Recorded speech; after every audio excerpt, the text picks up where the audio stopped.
Toda persona tiene derecho a la libertad de asociación, reunión y manifestación. Es por eso que podemos reunirnos para expresar o exponer cualquier idea, petición o protesta, exigiendo soluciones o cambios en el marco de una sociedad libre y democrática. La autoridad debe garantizar el respeto de la dignidad de todas y todos. Ante todo, muy buenos días, doctora Yamile, compañeros todos. Somos el grupo número 3 y el día de hoy les vamos a explicar el expediente número 4677 del 2004, interpuesta por la Confederación General de Trabajadores del Perú. Mi nombre es Andrea Valerio Mendoza Llana y yo voy a pasar a explicarles los antecedentes. ¿Sí? Con fecha 14 de febrero del 2003 se interpone demanda de amparo contra la Municipalidad Metropolitana de Lima, solicitando que se declare inaplicable el decreto de alcaldía número 060 del 2003, pues considera que vulnera sus derechos fundamentales de reunión y de participación política. Pero, ¿qué nos dice el decreto de alcaldía número 060 del 2003? Pues este declara zona rígida para cualquier tipo de concentración pública el sector de máxima protección dentro del centro histórico de Lima. Pues sí. A esto, la emplazada contesta la demanda manifestando que la cuestionada norma ha sido expedida en cumplimiento de artículos de la ley número 23853, justamente los que voy a citar. El artículo número 3, el inciso número 4 del artículo 11, el inciso 13 de su artículo 65 y los incisos 11 y 12 de su artículo 67. En síntesis, todos los mencionados artículos establecen la competencia del gobierno local, hablan acerca de procurar, conservar y administrar, en su caso, los bienes de dominio público como caminos, puentes, plazas, avenidas, paseos, jardines y otros análogos, y buscan promover y asegurar la conservación y custodia del patrimonio cultural local y la defensa y conservación de los monumentos arqueológicos, históricos y artísticos para fomentar el turismo, además de restaurar el patrimonio histórico local y cuidar de su conservación. Además de ello, me parece importante resaltar el artículo 21 de la Constitución, pues este nos dice, ¿no?, que se sostiene que el centro histórico ha sido declarado Patrimonio Cultural de la Humanidad por la UNESCO y que por ende debe ser protegido de conformidad con lo establecido por este artículo. Bueno, frente a esto, además, alega que la norma cuestionada tiene carácter preventivo y declarativo, pues la municipalidad no puede desconocer las competencias que corresponden a la prefectura. Aduce que el derecho de reunión no es un derecho absoluto e ilimitado y que las manifestaciones violentas en las que incurre la demandante vulneran el derecho de propiedad, libre tránsito, la integridad personal y el derecho al trabajo y la seguridad personal. Además, manifiesta que existen otras zonas de Lima en las que la recurrente puede ejercer su derecho de reunión. En síntesis, podemos decir que con fecha 14 de febrero se interpone la demanda de amparo contra la municipalidad. Con fecha 28 de abril de 2013 se declara infundada esta demanda. Posterior a ello, se interpone el recurso de agravio constitucional con fecha 26 de abril de 2014 y se da la sentencia de este Tribunal Constitucional el día 7 de diciembre del 2005. Reiterados saludos, doctora. En esta oportunidad referiré sobre el tema el derecho vulnerado, que sería la libertad de reunión. Para ello hablaré sobre los alcances de la libertad de reunión y el contenido constitucionalmente tutelado. Mi nombre es Tairo Oxa. ¿Cuáles son los alcances del derecho a la reunión? Tenemos que el artículo 2, inciso 12 de la Constitución nos da tres características. Primero, que ésta se ejerce en un lugar determinado, en un espacio público o en un espacio privado. A su vez, este derecho se ejerce bajo límites temporales. Quiere decir que estas personas no tienen un carácter o una intención de permanencia, simplemente están ahí de forma periódica. A su vez, existe un medio pacífico por el cual las personas concurren a ese lugar con ausencia de violencia. Cabe mencionar que esta concurrencia se da sin autorización previa por parte de cualquier entidad administrativa. ¿Cuál es el contenido constitucionalmente tutelado de este derecho? Tenemos 4. Respecto al subjetivo, se hace referencia a que el titular de este bien jurídico es un individuo. No obstante, se ejercita de forma colectiva. Y estos individuos tienen una identidad de intención, puesto que estas personas concurren bajo una intención determinable, bajo un propio fin y bajo un fin plural. Cabe mencionar que, como lo dije anteriormente, el contenido también abarca límites temporales. ¿Y cuál es la finalidad? Esta finalidad siempre debe de ser lícita, es decir, ya sea tanto del medio, que sería la propia concurrencia de las personas, como del fin. ¿Existen fines ilícitos? Claro, por ejemplo, la apología al terrorismo. ¿Existen fines lícitos? Claro, por ejemplo, el ejercicio o el uso del derecho a huelga. Ahora bien, ¿cómo debe de ser el espacio? El espacio debe de ser real y concreto, debe de ser un espacio único por el cual las personas concurran. Eso sería todo por mi parte, muchas gracias. Reiterados saludos, doctora y compañeros viendo. Mi nombre es Dasha Islin Alire Carvalho y yo voy a comenzar a explicar lo que son los fundamentos de esta demanda. En el primer lugar tenemos a la delimitación del petitorio. Como se había explicado en los antecedentes, la recurrente en este caso solicita que se declare inaplicable el decreto de alcaldía previamente mencionado, el cual quiere restringir la concentración pública en los alrededores del Centro Histórico de Lima y el Centro Histórico de Lima en sí. Es aquí donde entra el artículo 200 de la Constitución, inciso 2, pues esta demanda es dada mediante el proceso de acción de amparo. Sin embargo, este inciso nos dice que la acción de amparo no procede contra normas legales ni contra resoluciones judiciales emanadas del procedimiento regular. Tras eso tenemos el punto 2, el cual nos habla de la imposibilidad de ejercer un control de constitucionalidad concentrado en las normas de los procesos de amparos. Aquí entra el artículo 42 de la Ley 27.972, la cual nos habla de los decretos de la alcaldía, las normas que ellos hacen y por qué las hacen. Y es aquí donde se determina que este decreto de la alcaldía no tiene carácter de norma legal ni carácter legal. Es de carácter reglamentario y por lo tanto es infralegal. Y por lo tanto no debería aplicarse la acción de amparo aquí. Se sugiere como alternativas dos opciones. En primer lugar, la acción de inconstitucionalidad, que puede ser aplicada en contra de ordenanzas municipales que contravengan la Constitución, y la acción popular, que procede por infracción de la Constitución en cualquier tipo de ley, ambas mencionadas en el inciso 4 y en el inciso 5 del mismo artículo de la Constitución que regula la acción de amparo, el artículo 200.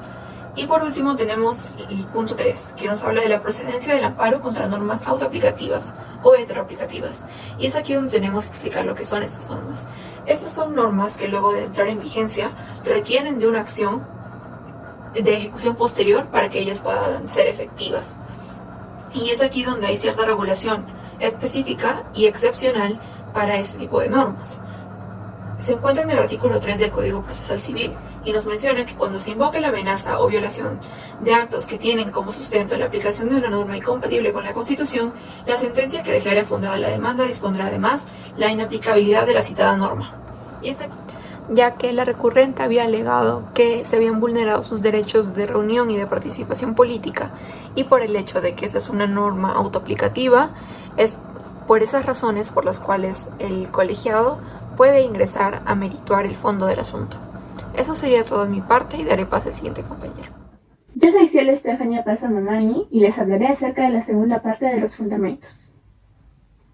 Concordando con lo expuesto anteriormente y en consecuencia a dichos fines, cabe aclarar qué es lo que son las normas autoaplicativas.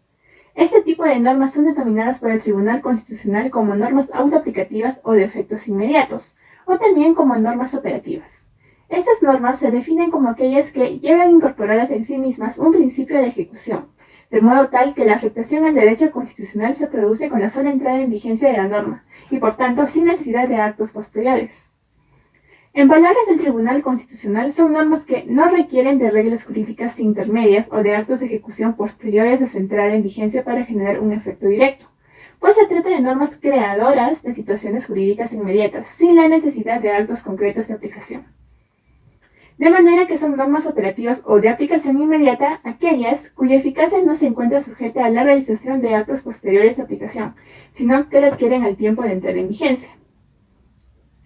En tal sentido, sea por la amenaza cierta e inminente o por la vulneración concreta a los derechos fundamentales que la entrada en vigencia que una norma autoaplicativa representa, la demanda de amparo interpuesta contra esta deberá ser estimada, previo ejercicio del control difuso de constitucionalidad contra ella y determinándose su consecuente inaplicación.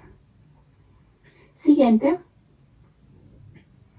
En suma, según lo acontecido, al tratarse de una disposición que establece restricciones al derecho fundamental de acceso a la justicia, que es contraproducente a la observancia del debido proceso y la tutela jurisdiccional, ya que ninguna persona puede ser desviada de la jurisdicción predeterminada por la ley, ni tampoco puede ser sometida a procedimiento distinto de los previamente establecidos, ni juzgada por órganos jurisdiccionales de excepción, ni por comisiones especiales creadas al efecto, cualquiera sea su denominación.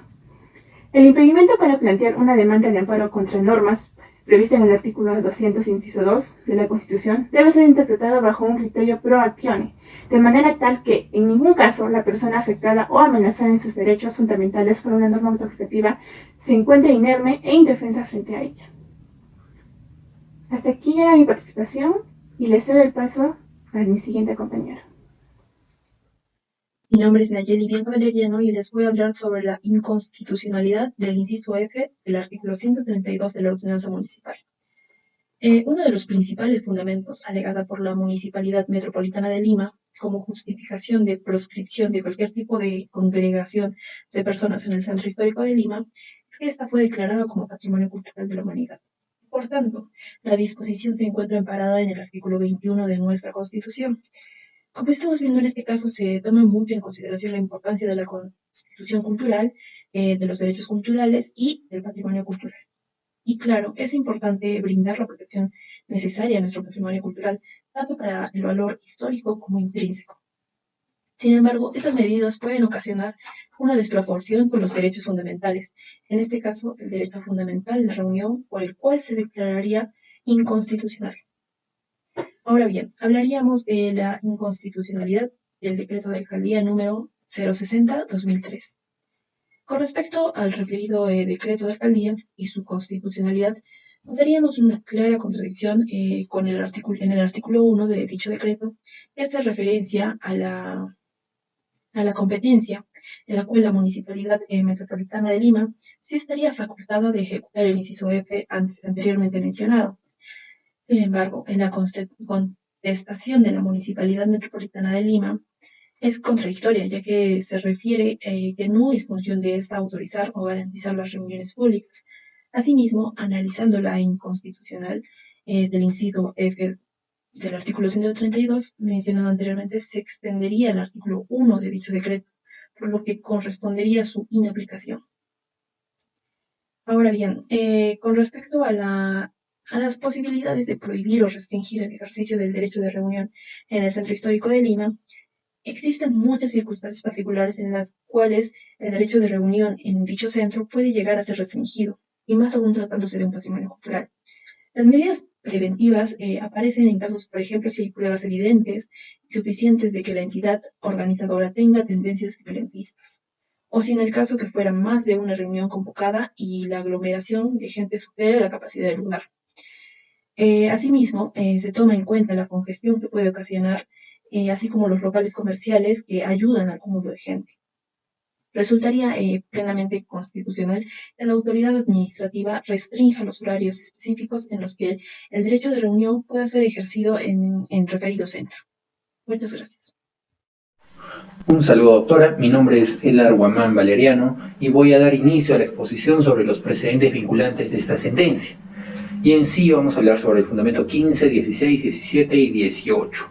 Por mi parte vamos a hablar sobre el fundamento 15. Y acá nos da los elementos que contiene este derecho de reunión o a la reunión. Primero tenemos el elemento subjetivo. Este se refiere a que a pesar de que en la Constitución está titularizado como individual, el ejercicio de este derecho se da de manera colectiva. Por ejemplo, en sindicatos, congregaciones o agrupaciones que van a tener en sí, como es evidente, características o fines comunes.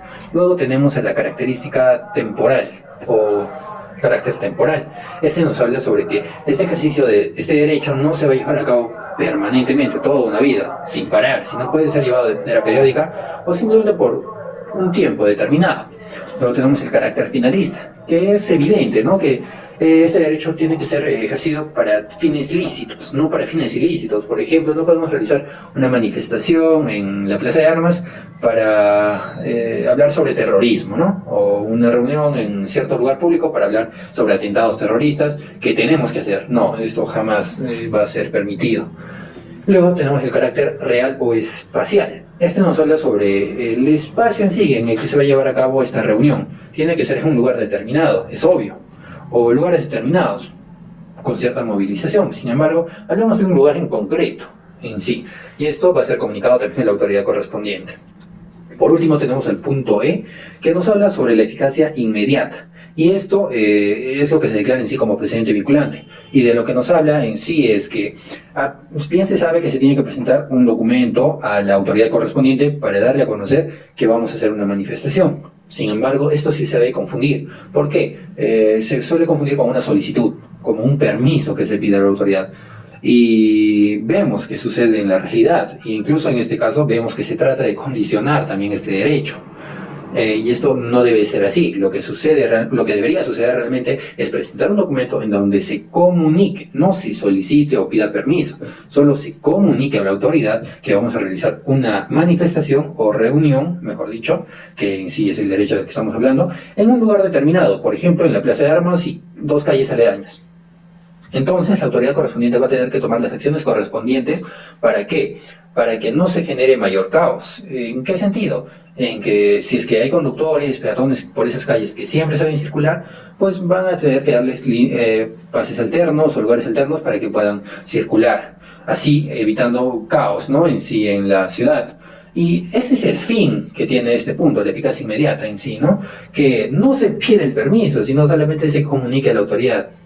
Eso es todo por mi parte. Le cedo la palabra a mi siguiente compañera, que les va a hablar sobre los siguientes fundamentos declarados como precedente vinculante. Ahora bien, hablemos de los límites del derecho a la reunión.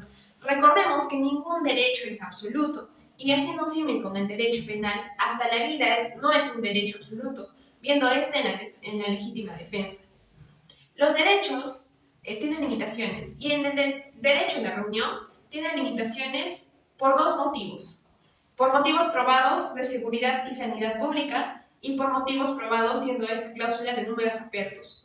En el primer inciso, cuando hablamos de motivos probados por seguridad, recordemos la época del terrorismo a inicios de 1970, en el cual existía un eminente riesgo por un grupo subversivo, y para protegernos e identificar de este grupo subversivo, se emitió un decreto supremo para poder restringir este derecho y así identificar a las personas. Cuando hablamos de una sanidad pública, recordemos a inicios de marzo de 2020, cuando estaba un eminente auge del coronavirus.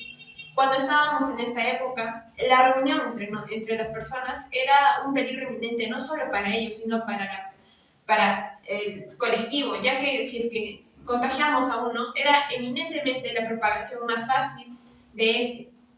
Hablemos ahora de los motivos probados. Este números apertus nos da un enlace para que podamos hablar de situaciones ciertas que pueden contravenir si es que hacemos una reunión. Ejemplo de ello es en el caso que colisione 2 carros y uno de ellos sea de gas. Si es que ahí las personas van a ponerse a poner una protesta, pues eminentemente por alguna circunstancia puede ser que el carro explote, poniéndola en indefensión a las personas que estaban protestando allí. Es ahí que vemos el motivo por el cual no pueden reunirse en ciertas áreas. Asimismo, tenemos que recordar que el derecho a la reunión tiene que ser previsto, y todas las reuniones públicas que se hagan tienen que ser anticipadamente comunicadas a la Policía Nacional para que se dé el resguardo y el permiso. Reiterados saludos, doctora. Me presento. Mi nombre es Milari Mariela Curo Guarachi. Y ahora vamos a dar una breve opinión acerca del caso en concreto.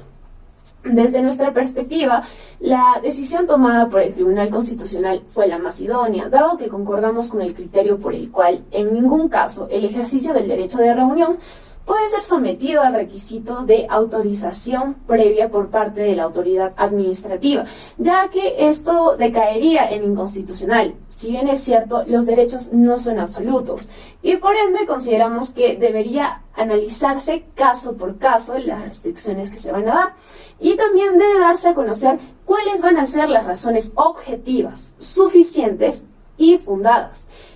Es así que deben existir motivos probados por los cuales se apliquen estas restricciones.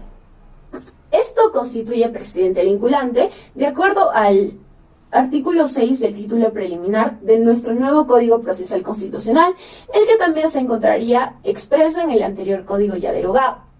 Ahora, por otro lado, también consideramos importante en la presente sentencia el punto tocado acerca de la improcedencia del denominado amparo contra normas, que se refiere a los supuestos en los que la norma cuya inconstitucionalidad se acusa sea heteroaplicativa, no siendo lo mismo aplicado al caso de una norma autoaplicativa en el que la demanda deberá ser estimada. Aquí debemos mencionar al artículo 3 del anterior código del ya derogado, el cual señalaba a la amenaza o violación de actos que tienen como sustento la aplicación de una norma autoaplicativa incompatible con la Constitución. En la actualidad, nuestro nuevo Código Procesal Constitucional, en su artículo 8, realiza una modificación respecto a la procedencia de los procesos constitucionales frente a actos lesivos basados en normas, al eliminar el requisito de que las normas tengan carácter autoaplicativo para el cuestionamiento de dichos actos. Bien, eso sería todo por el grupo. Espero haya sido de su agrado esta exposición. Muchas gracias.